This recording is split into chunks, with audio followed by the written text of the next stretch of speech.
So thank you everyone for coming to our webinar today. Today we'll be talking about the future of fruit quality assessment with near-infrared spectroscopy and artificial neural networks. Today's webinar is mostly an expert spotlight on our two guests that we're very excited to have with us today. We have Nick Anderson and Dr. Kerry Walsh from Central Queensland University. They've done a lot of work with the F750 and with chemometric modeling, especially in mangoes. So we'll hear a lot about that today. I'm really excited to get some expert feedback on how they go about their model building process. So before we start, I really quick first want to point out our webinar moderator today is Scott Trimble. He is our marketing director at Felix Instruments and CID Bioscience. He's been with the company for about 3 years now, so he'll be moderating the chat. So anytime you talk to someone in the chat that's from CID, that's going to be Scott. And so he'll also be helping us with the Q&A session at the end of this webinar. So before we get started, some housekeeping. This is pretty important. We want to make sure that everyone gets their questions addressed. So if you have any questions at all relating to the content of this webinar, to what Dr. Walsh or what Nick talk about today, what I talk about, please put all those questions into the Q&A function within Zoom. And if you have anything regarding technical issues, if the video is frozen, if you can't hear me speaking, then those issues you can put into the chat function. So any kind of the technical difficulties, but for all the questions, please put those in the Q&A because that's what we're going to check at the end of the session, at the end of the webinar. We'll be checking that Q&A chat function, and that's where we'll get all of our questions from. And I forgot to change the name on this, but Scott. So Scott will be posting all the relevant links and the extra information needed in the chat. So anytime you see a link within the presentation that you can't physically click on, Scott will post that in the chat. And so keep your eyes out for that. Introductions first. So my name is Galen. I'm an application scientist at Felix Instruments. I have a bachelor's degree in biochemistry and a master's degree in food science from Michigan State University. I'm an IFT certified food scientist, and previously I was managing an analytical food laboratory and working as a food safety consultant for the produce and for the cannabis and food manufacturing sectors. So today, it's going to be mostly Nick and Kerry talking today. I already gave some introductions.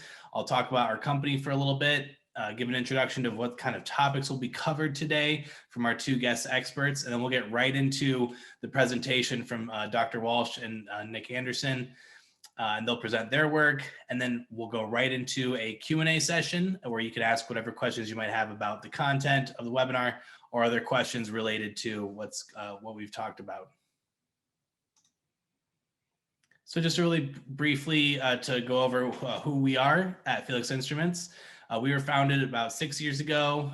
We apply more than 30 years of experience in plant research instrumentation to create tools for the agricultural industry. So we have a lot of experience building tools for the research community. We kind of took that knowledge and we kind of focused it more towards the commercial agricultural industry. And we take pride in creating these non-destructive measurement tools that can help commercial agriculture produce a more consistent and higher quality product. Our instruments are known for their ability to produce instant accurate results. They're very durable, field ready, portable instruments. We take a lot of pride in our data transparency. So you take full ownership of the data from our instruments. You can get all the data output you need from that instrument. We don't hide anything from you or anything like that. So all of our products are engineered, tested, manufactured, all under the same roof at our headquarters in Camas, Washington in the United States. So today, the expert spotlight is on Dr. Kerry Walsh and Nick Anderson. We're really excited to have them here today. They're from Central Queensland University. What they'll be talking about, kind of just a really quick summary here. They're going to be talking about some applications in the commercial agricultural sector for near-infrared spectroscopy.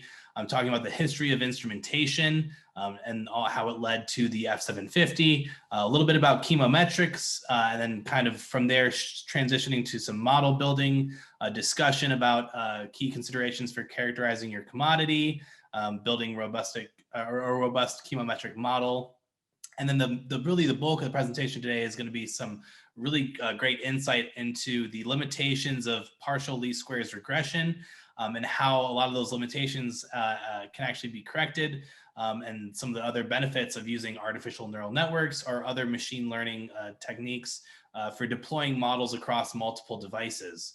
Then at the very end, they'll have a little bit of discussion about real life application, real life data from the Australian Mango Industry Association, and then talk about the future of this industry. And then we'll wrap it up and go right into the Q&A. So quick introductions. Nick Anderson is a PhD candidate at Central Queensland University. He's in the final stretch. He's in his last year. Nick is actually originally from Canada.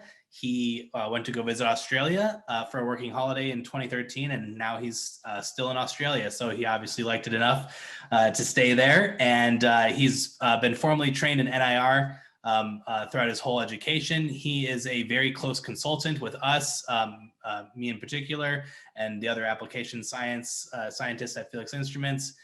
We work very closely with Nick a lot for looking at advances in model building and things of that nature.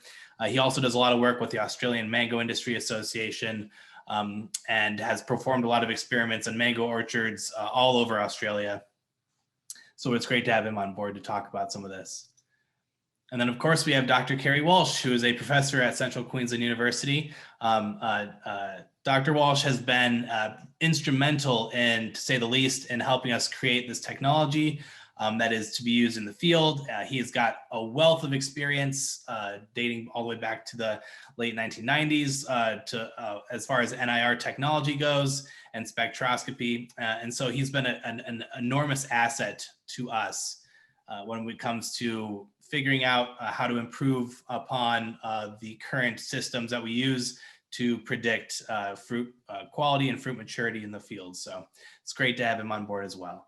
So I'll stop sharing now and I'll let you guys take over and share your presentation. And then we'll, after that, wrap it up with some Q&A.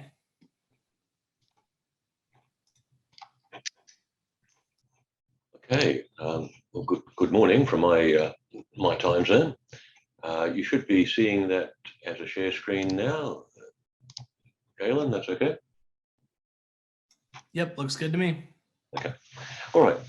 So I will lead off the discussion with a bit of a history, really, of work done here at CQ, and then hand across to Nick to get into more recent topics.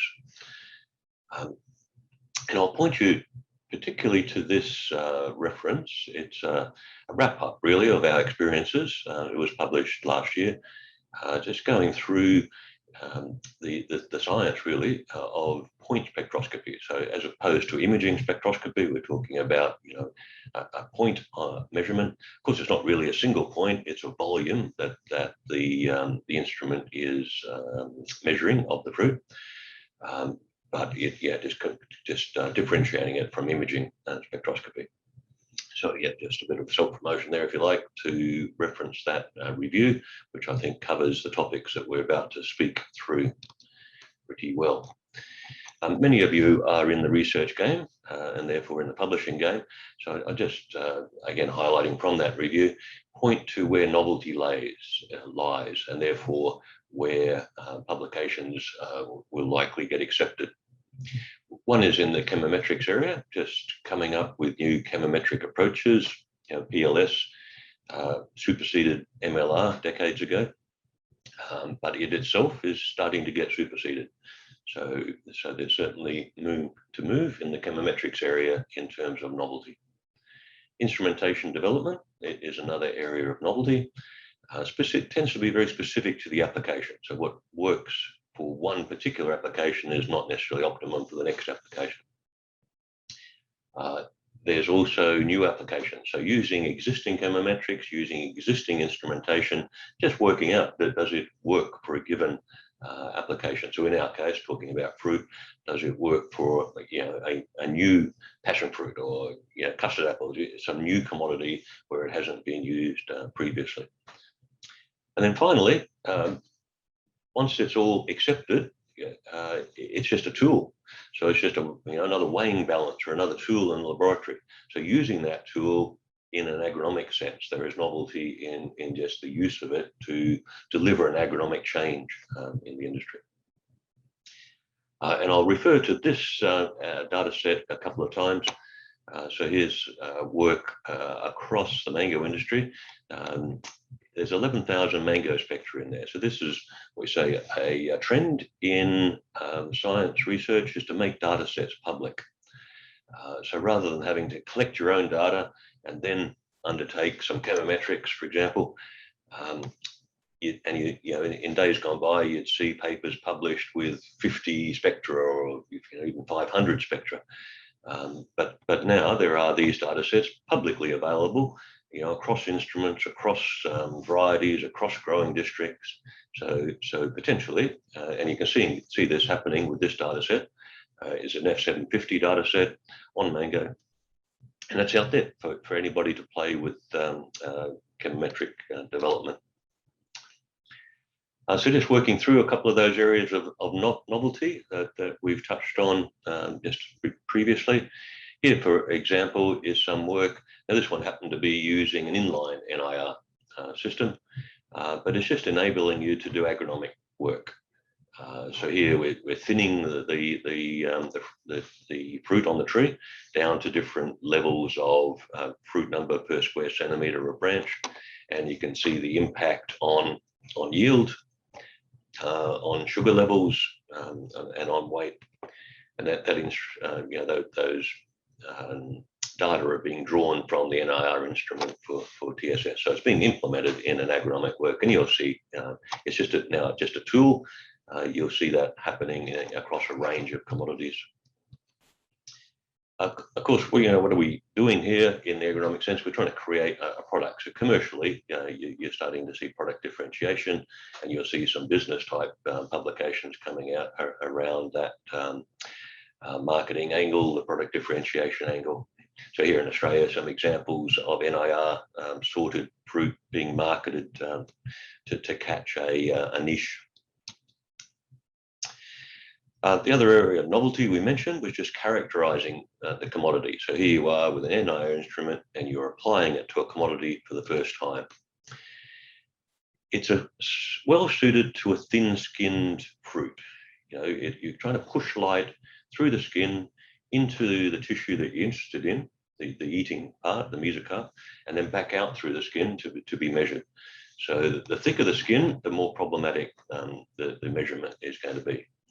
So dealing with skin is certainly, thicker skin fruit is certainly an area of novelty, and it's a big sticking point. So straight off the bat, you look at a fruit, the thinner the skin is and the wider the variation of the attribute of interest, the better your likelihood of success will be. The next question is the variation of attribute within the fruit. It is a point measurement, measuring some volume, but not the whole fruit. So you need to look at and describe the variation of the attribute of interest within the fruit. If it's bricks, what's the top of the fruit versus the base of the fruit versus the skin going towards the core, and the position that you should take a measurement to be representative of that fruit. Next is just matching the optically sampled volume to the physically sampled volume. You're going to need a reference method. It's going to be bricks or dry matter or some other attribute, and you're going to physically sample that for a reference measurement. That volume has to match the optically sampled volume. And that optically sampled volume, what I mean by that is whatever instrument you're using, you're putting it on the fruit, light is scattering a certain volume of that fruit. It's exploring a certain volume of that fruit. So that's the volume that you need the reference method to match. And then finally, the reference method itself, there's nothing like using an indirect method such as NIR to put the focus back on the primary reference method to check what is happening in that method. And often the standard approach that's been used in the past has its problems. Finally, in the commodity area, you just need to be careful about correlations between attributes. NIR is measuring two things really. It's a chemical absorption, it's the Beer's law, and it's scattering. So we're measuring apparent absorption the amount of light getting back to the detector, and that's impacted by both things, the chemical absorption and the amount of scattering going on. And that's fine if it's carrying information about the attribute of interest. So things like NIR is measuring water content particularly well. So things like dry matter content are well and truly directly measured. Sugar content. Other things like firmness or acidity in low acidity fruit. In a lemon or something, there's enough citric acid that you're measuring it directly. You can see it in the correlation coefficients. But in low acid fruit, it's quite a low level. You can get a correlation, but it's an indirect correlation. It's a secondary correlation. Other attributes are changing at the same time. For example, sugar levels might be going up while acid levels are going down. So you can apparently have a correlation on acidity, but really the correlation is on the sugar. It's just a secondary correlation, an inverse.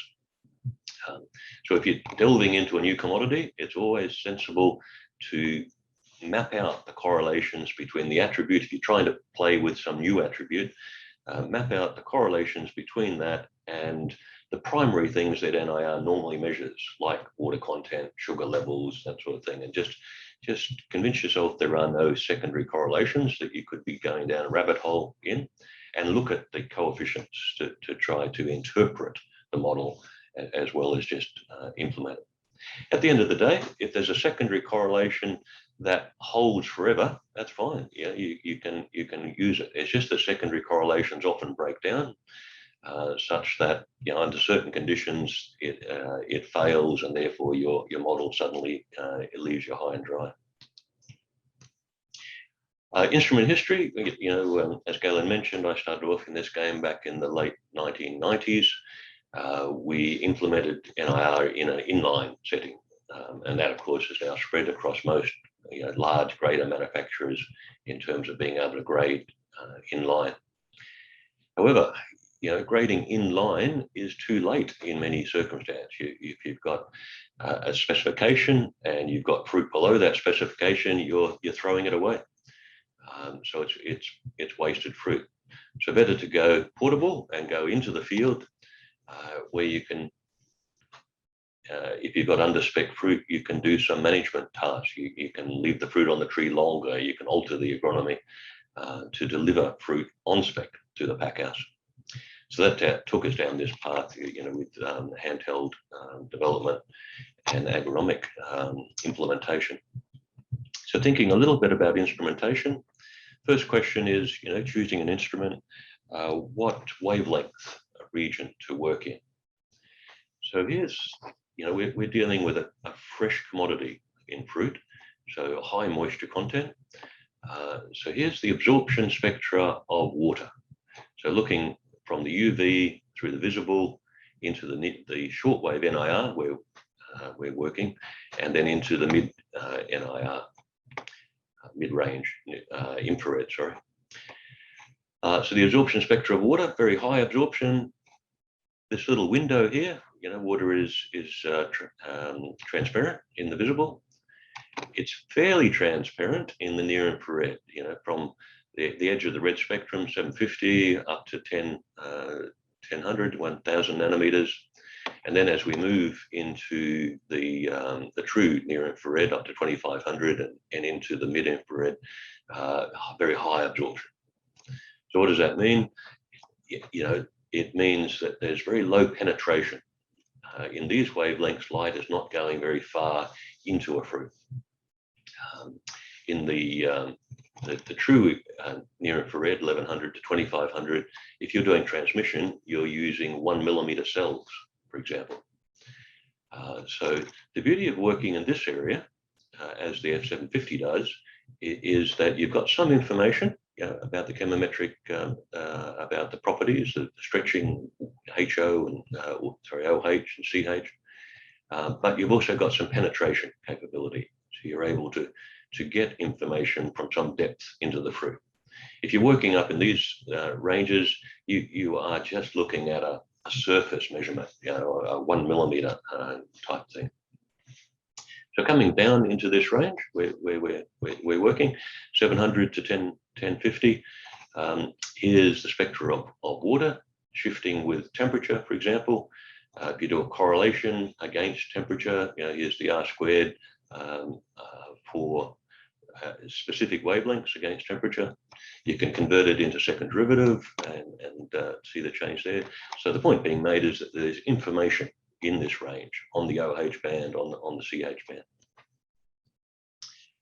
band. And the light, visible light, obviously, if I shine it onto the edge of a citrus fruit, it's scattered and it's moving right through that whole fruit. So if I put a light source on one side and a detector on the other, I can get information from quite a large part of the fruit.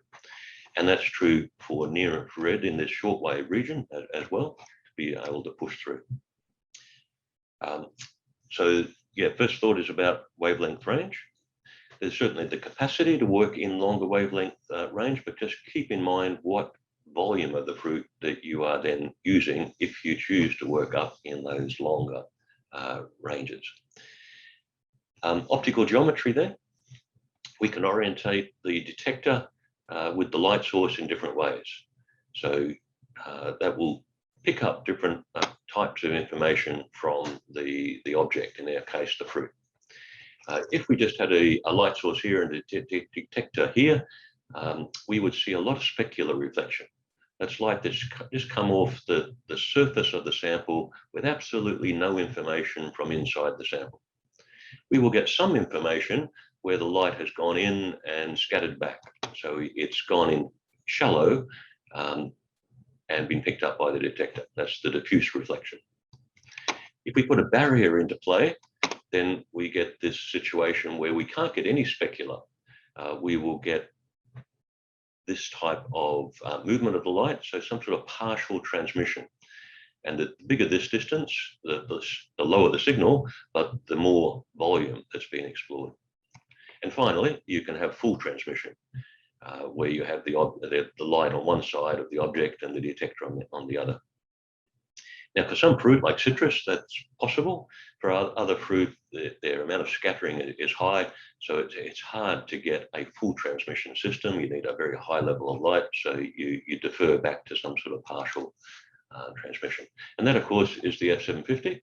It has a partial transmission system. There's a shadow being cast onto the fruit, and light has to move through the fruit to get into that shadow area.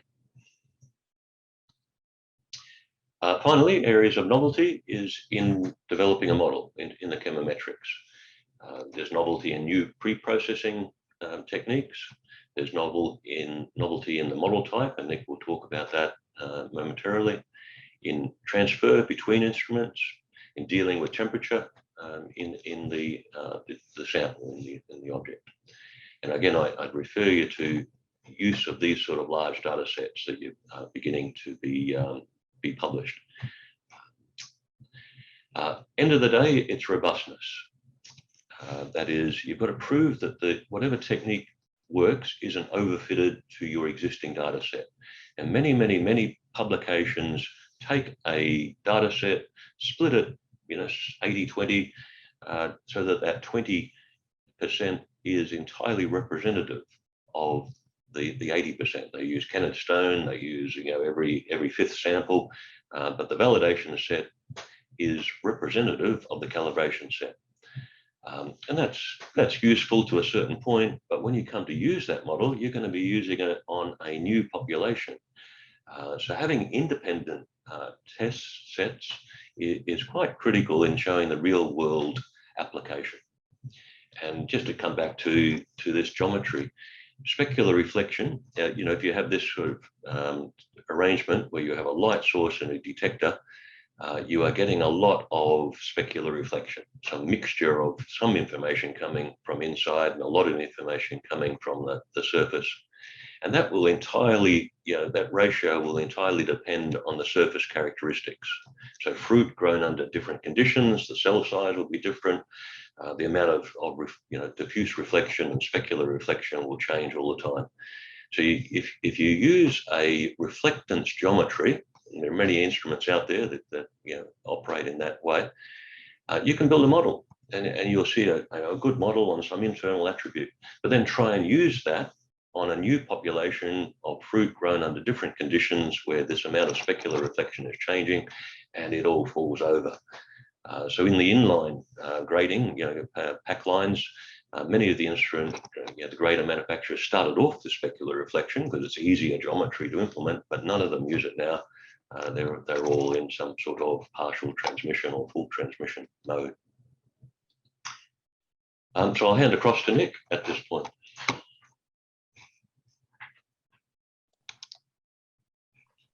Hey everyone, how's it going? Share screen.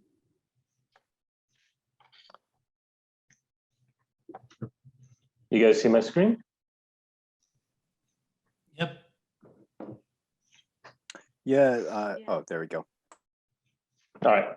Okay, so today I'm going to be talking about model transfer between instruments, the limitation of PLSR compared to N in a practical, realistic situation, such as the one that we face in mango dry matter determination here in Australia.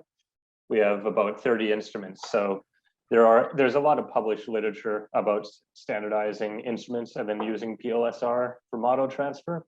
But I will show you shortly how that might be a limitation when in a practical situation. So model transfer, what's been done previously out in the literature, there's slope and bias correction. Essentially, you're getting population predicted with a master instrument, with a slave instrument. You plot the predictions against one another and you look at the slope and bias.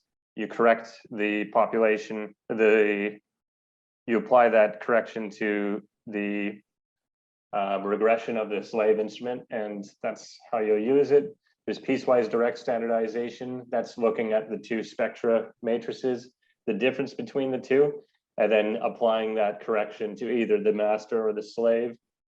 There's transfer by orthogonal projection. There's actually a slew of different orthogonal projection techniques. There's dynamic orthogonal projection, which uses virtual standards, and there's also EPO. And then there's simple model updating, which is just taking samples from the new instrument and putting it into the master calibration for the master instrument. There's a bunch of published literature, but here are the ones specific to the F750 regarding model transfer.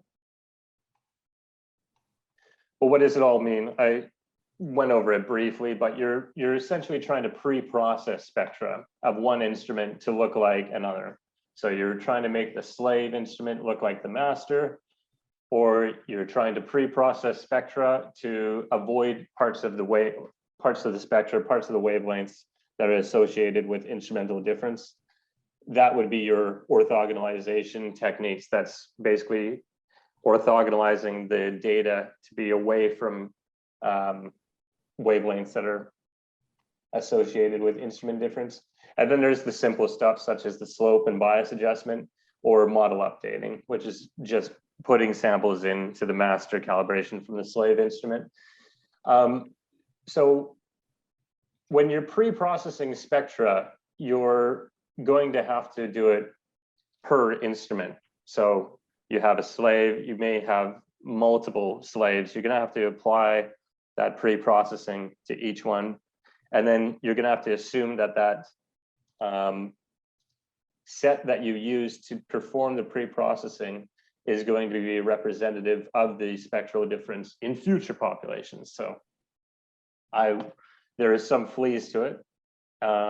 There's also the slope and bias correction, especially with PLS. If you were going to just say do model updating by adding samples in from the new instrument, if you started adding in samples from multiple different instruments into a PLSR, it's a linear modeling technique, and it probably will not be able to handle much more than a few instruments before it starts falling apart and doing very poorly in prediction.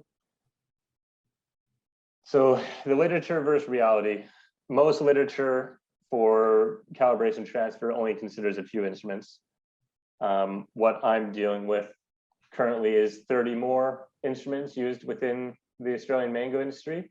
So it isn't just one master to one slave. It's going to be just 30 or more instruments, and it's going to keep growing every single year.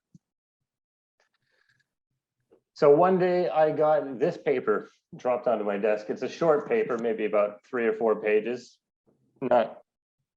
Not too much information in it, but it works. It's what FOSS does with their instruments, their laboratory instruments. Essentially, they're building a neural network model with a bunch of instruments models put into it with no consideration taken for standardizing the instruments. It's just they're allowing the model to do the corrections itself instead of having to pre-process for new conditions.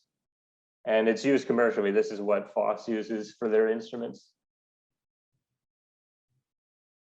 So just a little bit about how neural networks work.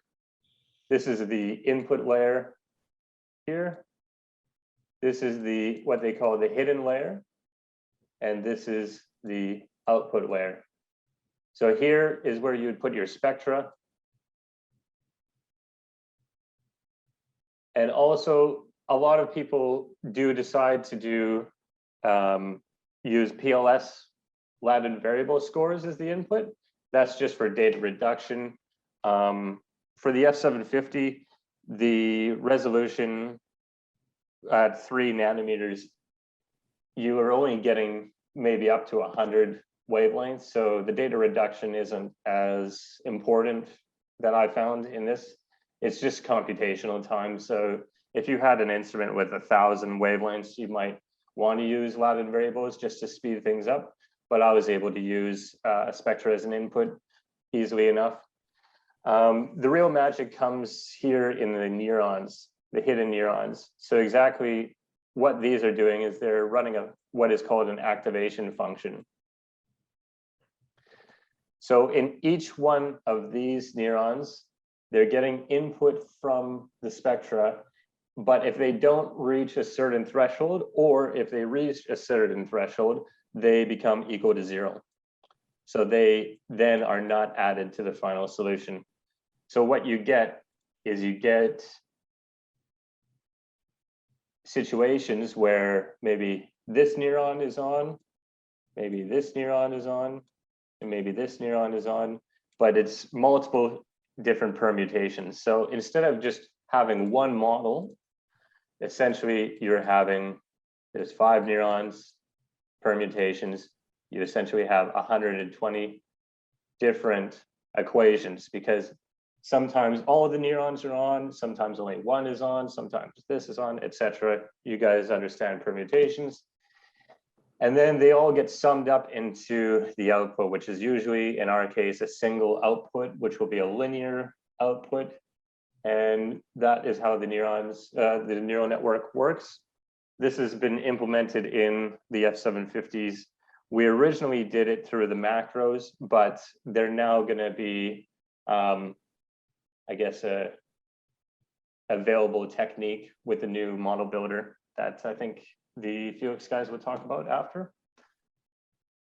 So just a brief summary of what we have with our bucket and for mango dry matter. We have 80,000 mango dry matter and spectra pairs. So that's 6 seasons, 10 mango cultivars, and 30 or more instruments. I think it's 33 instruments. So the idea behind doing a neural network for multiple instruments is not to make a model that has the best RMSEP on the average. You want to make something that is generalized for all instruments.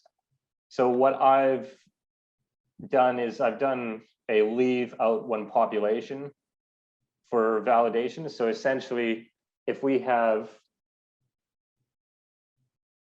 100 populations on 10 different units, 10 different instruments, that would be 1,000 different populations. So I'm going to build a model of 999 of the instruments and remove one and predict that one. And then I will go through that iteratively until I take out every single population and every single instrument, so that I can look at the RMSEP of all of those individual populations and also look at the standard deviation. So it's not just about getting the lowest RMSEP. I would also pay attention to the standard deviation of the RMSEP to make sure you're not predicting a bunch of instruments very well, say of the same batch, and then predicting a bunch of instruments from, say, another manufacturing batch very poorly. You want to be able to find coefficients in the neural network that's going to be generally predicting all of the instruments decently well, not just some. So in practice, last season, we received 15 instruments for validation. Our target is about getting 1% dry matter or less RMSEP per instrument. So 8 of the 15 instruments, they were under 1 RMSEP for multiple populations as well. 6 of the 15 instruments, they had an SAP which was below 1%, and they also had bias which was similar over multiple populations. So say, for example, an instrument that had R2E2 and Calypso mangoes, they could have also had KP. If the bias was the same in those populations, we subtracted that bias from the neural network B coefficient so that it would be essentially working on the SAP, a bias corrected prediction. There was only one of the 15 instruments where the bias was different between multiple populations. Sometimes it was up, sometimes it was down. So it was a positive or a negative bias. So that one instrument we would suggest for building a model on its own. I believe that one was one of the F751s. One of the F751s took very well to a model built on the 750s. But I think the one F751 we would have recommended for building its own calibration. So what's coming up? Yeah, neural networks are increasing in the literature for NIR studies. But there's also another development, which is deep learning, which is essentially a one-dimensional convolutional neural network. One-dimensional meaning it's not for images, because here in this example here, this is the typical example. This is for image analysis, which is what deep learning is predominantly used for. Essentially, they have a convolution and a pooling stage, which is a lot like projecting spectra onto the Latin variable space. You're extracting features from the image and reducing the dimensions so that it's easier to model on with the neural networks. And then essentially, it's a neural network with multiple layers of neurons to an output. So this is a lot more computation, but we've seen a lot of promising results with very good prediction results in the literature. We haven't implemented it ourselves. I think the computation would be a bit heavy for the model builder, but it's something that we will be exploring in future years. And of course, yeah, I would say that the neural networks are a lot better with dealing with high variation in your models. So that's a model that has multiple instruments, multiple seasons, different regions, different cultivars. In a neural network, you can throw them all in together and just allow the activation functions to select which model it's going to use to deal with these variations instead of pre-processing the spectra just to deal with one variation at a time. I just added this self-promotion slide because Kerry had one in there. So these are my recent papers, Achieving Robustness. This was just doing a PLSR and a neural network and looking at my Mango data set that was posted earlier, the 11,000 samples. This second one is comparing 11 different model types nonlinear and local models. And I also developed my own local model called Lover, local optimized by variance regression. So I encourage everyone, if you guys enjoy modeling or you're getting into modeling, download my data set, try some modeling out and do a paper and compare it to the results that I got. All right, that's it for me.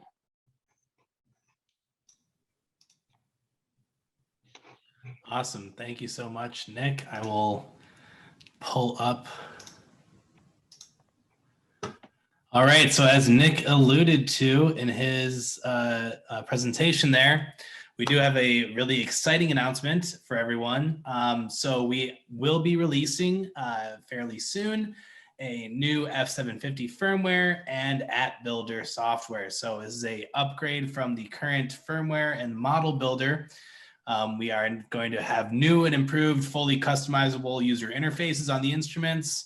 The app builder software itself will be able to build dozens of PLS or neural network models within a single application, which you can then deploy on a 750. You can deploy multiple apps within that 750. So there's no more extreme limitations of number of spectra within a model, number of models within the app. So you can have, more than 2 analytes per commodity. You can have multiple commodities within a single app, or multiple cultivars of a single commodity. So we're really excited for this to be released. It will be coming soon. And so keep an eye out either on our website or for newsletters coming from us announcing the release of the software and the firmware. This is this is a result of great collaboration between us and Nick and Kerry Walsh. They've helped us a lot with integrating the work that Nick's done with the neural networking, integrating that into our software so that researchers can build the most robust models that they can. So really excited for that. If you guys do want to get connected, want to get updates on that, follow us on social media. You can sign up for newsletters on our website, and our website also will post regular updates as well. So also connect with us on LinkedIn, and we are happy to communicate via LinkedIn as well. And last but not least, we're going to jump into our question and answer session. If you would like a quote for an instrument for an F750, feel free to click that link. Scott will post that link in the chat. That'll take you directly to a quote generator. So for now, what we're going to do is actually jump right into that Q&A. I can see we have 4 open questions currently. And we're going to go ahead and start, and I'll have Kerry, Dr. Walsh, and Nick jump in on these questions as well to help answer. It looks like most of these questions are related to your guys' work anyways. So the first question from Renee is, for modeling artificial neural network, do you have any protocol for establishing the architecture, the number of nodes and or layers? So Nick, I think you're probably best suited for that question. Hey, Renee. So for the model that we did, I only did 1 layer, but for the number of nodes, I just iteratively tested every single one. We have a high performance computer here at the uni, and I basically just did a grid search function, which was testing every single number of neurons, 1 to 10, and also the training rate. So you could probably do a 3-dimensional grid search, or you would have to test it iteratively with multiple nodes and different layer techniques. But what I've found with neural networks is they're quite insensitive to training, meaning that you probably will find that many of the solutions will have similar results. So if you find a result that you find is good for the number of nodes or layers that you're looking for, if you don't have the computational power to test every single combination, you can probably be pretty safe in betting that you're not going to increase your performance significantly with anything. Yeah. Awesome. All right. The next question is from Alessio. The question is, I might have missed it, but what is the raw data format for the artificial neural network you use? No, you didn't miss it. I just didn't say it. We used very standard Savitsky-Golay. I think it was second derivative Savitsky-Golay smoothing on 9-point second degree polynomial, something of that like. Again, with the pre-processing, a bit insensitive. To note, we have kept our hard green and ripening fruit separate in separate models. So we've done a neural network for hard green and we've done a neural network with ripening. We just found that the scattering information was decreasing the prediction results a little bit too much. But there's actually been there's been some publications in using raw absorbance or raw reflectance in neural networks that's found very good results. And I would expect that using raw absorbance data, including the scattering information, might be good to do in a large data set. And it could actually account for the differences between ripening and hard green fruit. That's something we're going to want to look at in the future. Great. Thank you, Nick. And the next question is there any training material for this new app builder software as well?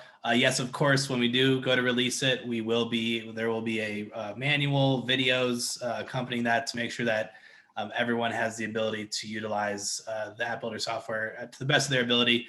We also are always here to reach out to if you have questions. If you need some documentation currently, feel free to reach out to me personally, but I don't believe that is likely the case. But all right, so the next question, Alessio says, thanks, Nick. And then the next question is for Dr. Walsh. So given the state of Viz NIR spectroscopy and chemometric models, do you see utility in moving from pure chemometry, I guess, is pure chemometry, to the determination of optical physical coefficients, scattering and absorption as defined by the diffuse approximation? Yeah, good day, Dario. That is the great hope, isn't it? To be able to measure scattering as opposed to pure absorption and separate the two things. As mentioned before, we're measuring the combination of both things at the moment. We're just pushing light into the fruit, measuring what comes back, and it's the combination of both the scattering and the absorption. And there's been a lot of work, of course, with techniques to measure the scattering coefficients, either by time of flight or by spatial distribution. A single point is scattered, more scattering, more measurement. Unfortunately, none of them have really allowed a practical combination to separate the two things and allow a better measurement. So we're still left with measuring apparent absorption and trying to treat it chemometrically to remove some of the scattering information. On the other hand, sometimes the scattering information is useful. It's carrying information about the maturation of the fruit. So I think it's a great area to keep researching it, because the potential is there for straight chemical level information. Just making a little interest item. If I go and buy one of those laser distance meters, I can measure within a millimeter type thing. If I use that on a fruit, you get a fruit 1 meter away, it'll measure 1 meter and 3 millimeters, because the light is penetrating into the fruit, scattering around, and there's a time delay getting back. So even a basic, builder's tool like that, you can get some information about the amount of scattering going on in a fruit. So yeah, watch the area, I think. Awesome, thank you. And then the next question is from an anonymous attendee. It says, for the purposes of a portable NIR scanner in the field for agronomic purposes, how and why/where does temperature affect the spectral readings and therefore accuracy? Thanks. So I guess I'll let Dr. Walsh and Nick kind of give their thoughts on this. Yeah, I'll jump in first. Yeah, I'll leave Kerry to it. It's because the dominant thing in a fruit is water. And in water, we're looking at OH. That's the OH stretching is what we're seeing in the NIR spectra. And that OH stretch is affected by the amount of hydrogen bonding going on. So the colder it is, the more hydrogen bonding that there is, the harder it is for the OHs to stretch, the warmer it is. So the whole water peak at 960 and back down at 840, it shifts with temperature. So you've got information about sugar and starch and other things overlaid on top of this big water absorption feature, which is shifting with temperature. So you've got to cope with that dominant effect. If you're dealing with low moisture products, with wheat and so forth, still a bit of moisture there, but it's not 90% moisture, it's 10% moisture. Yeah. Awesome. All right, well, thank you for that, Dr. Walsh. Then the last one is specifically directed towards Nick. So it says, Nick, in your case, you made the calibration using the same sample characteristics on different instruments.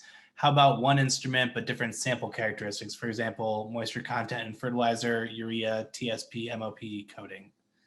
Yeah, it's in my specific example, we're focusing on the transfer between instruments, but there's a lot of variation in there. We have 10 different cultivars, it's 6 different seasons. It's from multiple different regions.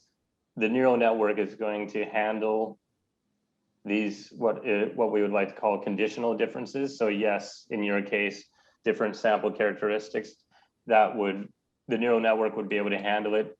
Again, though, with a caveat that the neural networks do tend to overfit if you're using a small amount of data set. So if it's a small data set, you could probably just put those different conditions into a PLSR if it's not getting overly complex. It's just a few conditions, or you could do some of the standardization techniques that I previously listed. Probably, I would suggest maybe a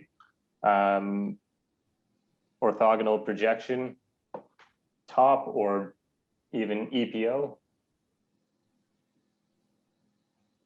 But Okay. you could simply put it into a PLSR and see how you get results, and it could handle it in the PLSR. It could handle it in a neural network as well, but just keep in mind that the neural network may want to overfit. Right. So the neural networks are better suited towards larger data sets in general, you would say, right? Yes. Yeah. All right. Well, thank you, Nick. And that was our last open question, and it is about 3 o'clock. So thank you all for bearing with us through those technical difficulties. And thank you again so much to Nick Anderson and Dr. Kerry Walsh for joining us, providing all this information. If you guys do have questions directly for them, you can reach out to them directly. I would highly recommend reading their recent publications to learn a lot more about these neural networks and NIR spectroscopy in general, and direct applications in the field. And for more information regarding the 750, please request a quote. You can reach out to me directly or reach out to our sales team at Felix Instruments, sales@felixinstruments.com. And we are more than happy to answer any questions you might have about the instruments. So thank you again, everyone, for joining us and sticking around. Thank you again, Dr. Walsh, and thank you, Nick. And we look forward to seeing some more work that comes out of this collaborative effort between us.